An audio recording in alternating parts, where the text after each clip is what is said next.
Oke, kalau tadi kita bicara substantif, waktunya singkat. Saya kasih kesempatan sedikit untuk bahas substantif tadi. Boleh mic-nya dipakai sebelum saya geser tema yang lain nih. Jadi gini, sama seperti kita bahas tadi soal pencawapresan Gibran yang ingin didelegitimasi. Hal-hal lain juga begitu, ya. Dituduhkan, dinarasikan misalnya pelanggaran administrasi, bansos, keterlibatan aparatur negara, ya. Itu juga bukan ranah Mahkamah Konstitusi. Ya. Itu ranah Bawaslu, namanya pelanggaran administrasi pemilu. Ya. Jadi khusus pejabat negara yang menggunakan atau membuat kewenangan yang menguntungkan atau merugikan salah satu pasangan calon, itu ada aturannya apa? Di pasal 547 Undang-Undang Pemilu. Jadi katakan taruhlah ini ya, walaupun tidak ya, ada penyelewengan bansos untuk keuntungan paslon 1.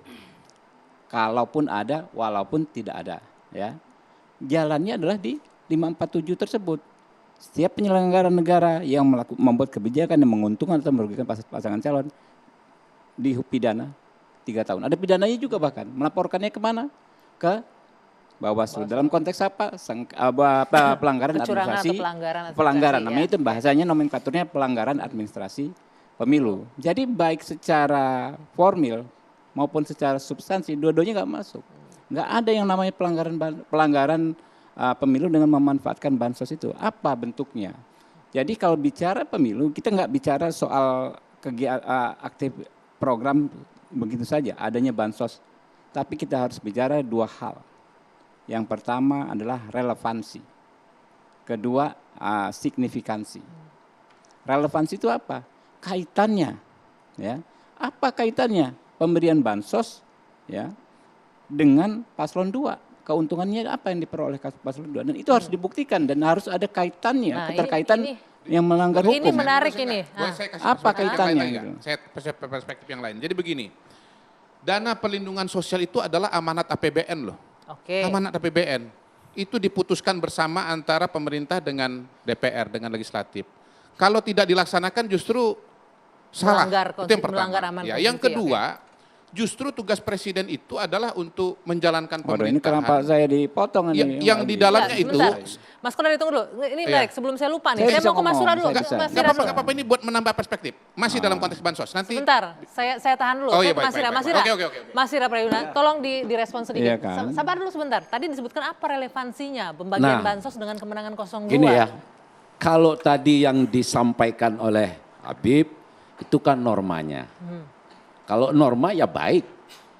Tetapi problem kita hari ini di dalam proses setiap tahapan pemilu, di mana Bawaslu yang diberi kewenangan oleh undang-undang untuk melakukan pengawasan dan penegakan hukum pemilu tidak berjalan efektif. Contoh, saya ini pertama yang melaporkan seorang menteri melakukan konsolidasi pemenangan pasangan nomor urut 2. Tahu tidak apa yang terjadi? Bawaslu itu dengan entengnya kemudian tidak memberikan ruang bagi pelapor untuk mengklarifikasi, melakukan pendalaman terhadap laporan. Tiba-tiba menggunakan sistem digital informasi, permohonan Anda, laporan Anda tidak memenuhi syarat. Saya ini lawyer, sudah puluhan tahun. Itu yang pertama. Kalau bicara norma oke. Kalau bicara soal bagaimana mengkorelasikan antara pemberian bansos dengan preferensi politik masyarakat kita. Saya ingin beranalogi. Kalau saya berbuat baik kepada Mas Kodari, maka tidak mungkin Mas Kodari tidak akan mengapresiasi saya dengan cara yang baik. Momentum menjelang pemilu pencoblosan, di mana pemerintah tentu, Bang. Saya jangan dipotong. Jangan dipotong dulu, Mas.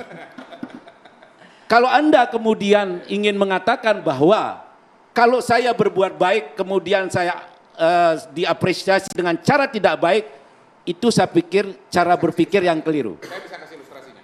Iya, nanti dikasih ilustrasi. Nah, bagaimana mengkorelasikan? Mari kita lihat jumlah perolehan suara di seluruh ini.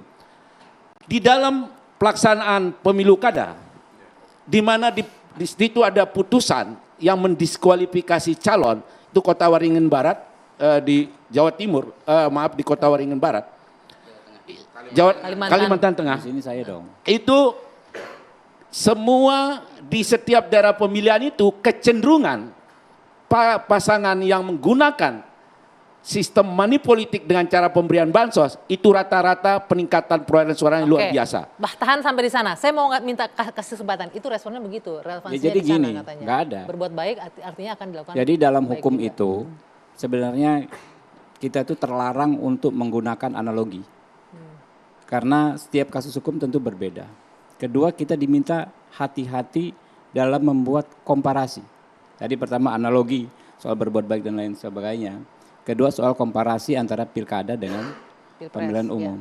Karena undang-undangnya berbeda. Ya. Jadi saya kembali ke substansinya soal bansos ini. Bahwa pihak yang mendalilkan memiliki kewajiban membuktikan satu korelasi, relevansi, ya kan ya? Apa peristiwa apa yang membuktikan adanya hubungan kasualitas, adanya hubungan keuntungan yang ditimbulkan secara langsung oleh pemberian bansos dengan yang dilakukan keuntungan yang diambil oleh paslon 2. Karena itu undang-undang kita mengatur pasal 547 yang saya bilang tadi. Ya, kalau ada penyelenggara negara yang melakukan perbuatan mau membuat kebijakan menguntungkan salah satu atau merugikan salah satu, dipidana 3 tahun. Prosedur penyelesaiannya gimana? Kan nggak bisa omon-omon saja yang begini. Nggak bisa hanya asumsi-asumsi naratif saja. Harus ada cara buktinya. mungkin laporkan ke Bawaslu. Ntar dulu dong, kan saya belum selesai tadi saya nggak potong. Ya kan? Tempatnya. Bahkan saking sempurnanya undang-undang kita, ketika penyelenggara pemilu dianggap tidak perform seperti kata senior saya, Bung Sira Prayuna, kita bisa laporkan ke DKPP. Gitu kan? Ditempuh nggak Pak Sira Prayuna laporannya ditindaklanjuti, menempuh laporan nggak ke DKPP kalau menganggap tidak profesional.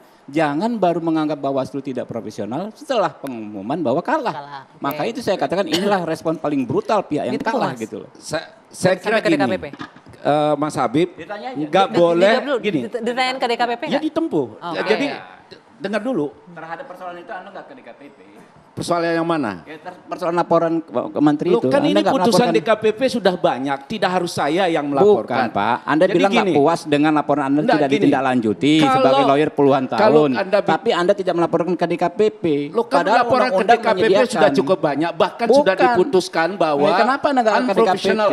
Penyelenggara pemilu tidak melaksanakan prinsip pemilu. Dalam konteks apa dulu? Konteks apa? Banyak konteksnya. Bukan, makanya dalam konteks persoalan Bang Sira Prayuna, abangku seniorku, yang laporannya tidak ditindaklanjuti. Soal konteks, Abang lapor atau tidak? Bahwa Bawaslu tidak persen dalam konteks itu. Ya konteks apa yang Anda dalam mau konteks tanya itu, ke saya? Dalam konteks laporan Abang bilang nih laporin seorang menteri. Ya kan, lalu Abang bilang laporan Abang kalau tidak bansos, ini soal bansos ya, saya mau jawab. Saya nanya Abang lapor nggak? Lo kan banyak laporan yang sudah diajukan. Nggak harus saya dengan banyak laporan yang sudah diajukan. Dan artinya gini, Bang, undang-undang kita udah lengkap Bang, ya. Ada di KPP. Bahkan kita mengakomodir apa Bang namanya pemantau. Dari luar juga boleh. Jadi gini, melakukan pemantauan, memberikan pendapat, diregistrasi pemantau di undang-undang kita. Kenapa gitu. Saya membuat laporan, saya katakan tadi bahwa saya sudah pernah membuat laporan 2 hal. Satu soal keterlibatan menteri di dalam mengkonsolidasi untuk kepentingan pasangan calon nomor urut 2. Itu satu laporan saya.